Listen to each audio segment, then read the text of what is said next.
함께 읽을 말씀 민수기 12장 13장 시편 49편 이사야 2장 히브리서 10장 말씀입니다.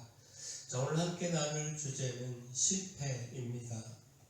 자, 사람은 무언가를 붙들어야 살 수 있습니다. 문제는 무엇을 붙드냐 이것인데, 오늘 말씀은 우리가 흔히 붙드는 것들이 결국 우리를 구원하지 못한다는 사실, 오히려 실패하게 한다는 사실을 보여줍니다. 자, 먼저 재물을 붙드는 것, 그 재물을 의지하는 것, 이것은 우리로 실패하게 합니다.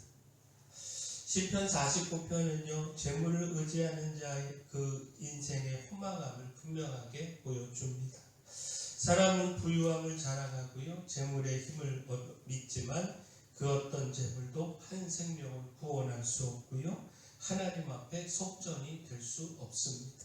생명을 속량하는 값은 너무나도 크기 때문에 사람의 손으로는 결코 마련할 수 없습니다.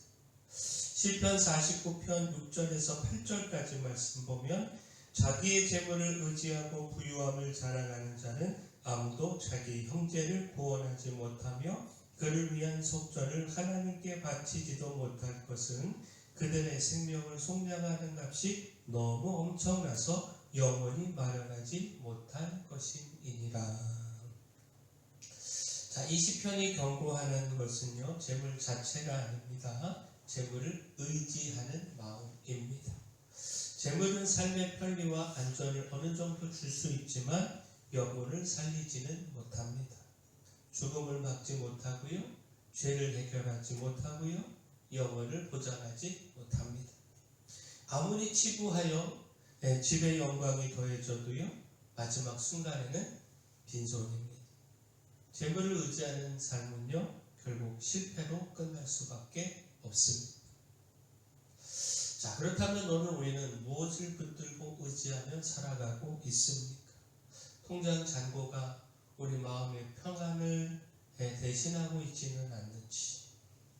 자, 그러나 고라자서는요, 이렇게 고백을 합니다. 시편 49편 15절 말씀 보면, 그러나 하나님은 나를 영접하시리니 이러므로 내 영혼을 수월의 권세에서 건져내시리로다. 사람의 손에 있는 것이 아니라 하나님 손에 붙들린 인생만이 참된 안전을 얻습니다. 하나님만이 수월의 권세에서 영혼을 건지실 수 있습니다. 그러므로 재물이 아니라 하나님을 의지하는 믿음으로 돌아가야 합니다. 영혼의 안전은 재물에 있지 않고 하나님께 있습니다. 우리가 이것 기억하고요, 오직 하나님만 절대적으로 의지하기를 소원합니다. 자, 또한 우상을 의지하는 자도 실패합니다. 이사야 2장은요, 하나님의 심판의 날을 바라보게 하는데, 유다는 하나님만 의지해야 하는 백성이었지만 동방 풍속을 따르고 또 이방과 손을 잡았고요, 은근과 보화와 마필과 병거를 쌓아두고 마침내 자기 손으로 만든 우상을 경배했습니다. 이사야 2장 7절에서 9절까지 말씀 보면, 그 땅에는 은금이 가득하고 보화가 무한하며 그 땅에는 마필이 가득하고 병거가 무수하며 그 땅에는 우상도 가득하므로 그들이 자기 손으로 짓고 자기 손가락으로 만든 것을 경배하여 천한 자도 절하며 귀한 자도 굴복하오니 그들을 용서하지 마옵소서. 자, 그 풍요와 힘이요, 하나님 앞에서는 아무 의미가 없었습니다. 그들이 의지하던 것들이 도리어 심판의 이유가 되었고요, 그날이 이르면 사람들이 경배하던 은 우상과 금 우상을 두더지와 박쥐에게 던져버리게 됩니다. 곧 이사야 2장 20절 말씀 보면요, 사람이 자기를 위하여 경배하려고 만들었던 그 은 우상과 금 우상을 그날에 두더지와 박쥐에게 던지고, 자, 손으로 만든 것을 붙들고 하나님의 심판을 피할 수 없습니다. 인간이 만든 것은 결코 인간을 구원하지 못하고 안전을 보장하지 못합니다. 자, 우상은요, 단지 신상 앞에 절하는 것만이 아니죠. 하나님보다 더 의지하고 하나님보다 더 두려워하고 하나님보다 더 마음을 빼앗기게 하는 것, 이 모든 것이 우상이지요. 그 우상은 인간을 구원하지 못합니다. 우상을 의지하는 인생은 결국 무너지게 되어 있습니다. 그러므로 헛된 것을 내려놓고 하나님께로 돌아가는 우리 모두가 되기를 소원합니다. 심판의 날에도 남는 것은 오직 하나님 한 분임을 우리가, 오직 하나님만이 우리를 구원함을 잊지 않기를 소원합니다. 자, 또한 율법을 의지하는 자도 실패합니다. 히브리서 10장은요, 율법 아래 드려지던 제사의 한계를 분명하게 말합니다. 해마다 반복되는 제사는 죄를 기억하게 할 수는 있었지만 죄를 없애지는 못했습니다. 히브리서 10장 4절 말씀 보면 이는 황소와 염소의 피가 능히 죄를 없이 하지 못함이라. 자, 제사장은요, 날마다 서서 같은 제사를 반복해야 했습니다. 그 수고는 계속되었지만 죄의 문제는 끝나지 않았습니다. 앉지 못하고 날마다 서 있어야 했던 것 그 자체가 그 제사가 완성되지 못했다라고 하는 사실을 보여줍니다. 자, 그러나 예수 그리스도는 달랐습니다.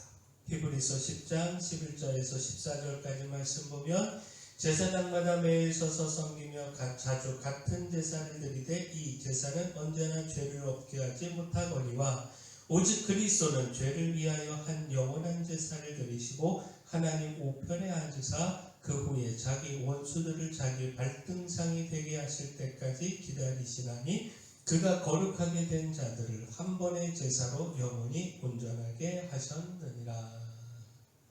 자, 여기서 앉으셨다라고 하는 것은 다 이루셨다라고 하는 선언입니다.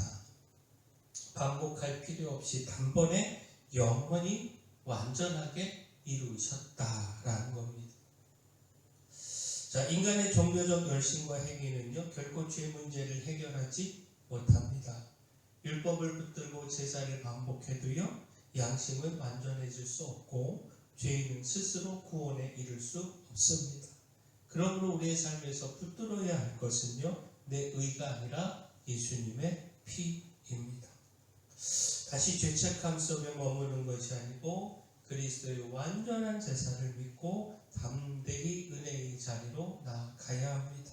날마다 주의 보혈만이 나의 소망이라고 고백해야 합니다. 자, 마지막, 자기 판단을 의지하는 자도 실패합니다. 민수기 12장은요, 미리암과 아론이 모세를 비방하다가 하나님의 진노를 받는 장면을 보여줍니다. 그들은 하나님이 세우신 사람을 자기 기준으로 판단했습니다. 민수기 13장에서는요, 12명의 정탐꾼이 가나안 땅을 두루 살피고 돌아오지만 갈렙과 여호수아를 제외한 이 10명은요, 하나님이 약속하신 땅을 믿음으로 보지 못했습니다. 민수기 13장 27절에서 29절까지 말씀을 보면 모세에게 말하 이르되 당신이 우리를 보낸 땅에 간즉 과연 그 땅에 젖과 꿀이 흐르는데 이것은 그 땅의 과일이니이다. 그러나 그 땅 거주민은 강하고 성읍은 견고하고 심히 클 뿐 아니라 거기서 아낙 자손을 보았으며 아말렉인은 남방 땅에 거주하고 헷인과 여부스인과 아모리인은 산지에 거주하고 가나안인은 해변과 요단가에 거주하더이다. 자, 그들은요, 그 땅이 과연 젖과 꿀이 흐르는 땅이라고 하는 것을 인정하면서도요, 그러나 라고 하는 이 한마디로 하나님의 약속을 눈앞에 현실 뒤에 묻어버렸습니다. 그리고 마침내 이 약속의 땅을 거주민을 삼키는 땅이라고 앞평하면서 백성의 마음까지 무너지게 합니다. 자, 하나님께서 정탐꾼을 가나안에 보내신 이유, 단지 정보를 얻기 위함이 아니지 않겠습니까? 가나안 땅이 어떠한지, 성읍은 얼마나 크고 견고하고 또 거기 사람들은 얼마나 힘이 세고 강한지 그것 알아보고 과연 정복할 수 있느냐, 어떻게 싸울 수 있느냐, 그것 알아보기 위해서 보내셨겠습니까? 크고 견고한 성읍과 강한 거주민을 직접 보게 하신 뒤에도 여전히 하나님을 붙들 수 있느냐? 하나님의 약속을 믿을 수 있느냐? 바로 이것을 드러내기를 원하셨던 것 아니겠습니까? 갈렙과 여호수아는요, 현실보다 하나님을 더 크게 봤지만 나머지 10명은요, 하나님보다 상황을 더 크게 보았습니다. 결국 그 차이가 순종과 실패를 갈랐습니다. 자, 그렇다면 오늘 우리는 무엇을 보고 판단하고 있습니까? 내 생각이 분명해 보일 때일수록 우리가 더 조심해야 합니다. 먼저 말씀 앞에 멈추고 하나님의 약속으로 다시 판단해야 합니다. 우리 눈이 아니라 하나님의 말씀이 기준이 되어야 합니다. 자, 우상과 재물 그리고 율법은요, 우리를 구원하지 못합니다. 그것들을 붙드는 인생은요, 결국 실패로 끝날 수밖에 없습니다. 참된 구원과 승리는 오직 하나님을 경외하고 의지하는 데 있으며 율법이 아니라 예수 그리스도의 보혈을 힘입는 데 있습니다. 그러므로 우리가 내 생각과 판단이 아니라 하나님의 약속 붙들기를 소원합니다. 사랑의 주 하나님, 보이는 현실보다 하나님의 약속을 더 믿고 붙들기를 소망합니다. 재물의 한계를 바로 깨달아 재물에 마음 두지 않게 하여 주시고 또 주의 보혈을 의지하여 온전한 생명에 이르게 하여 주시옵소서.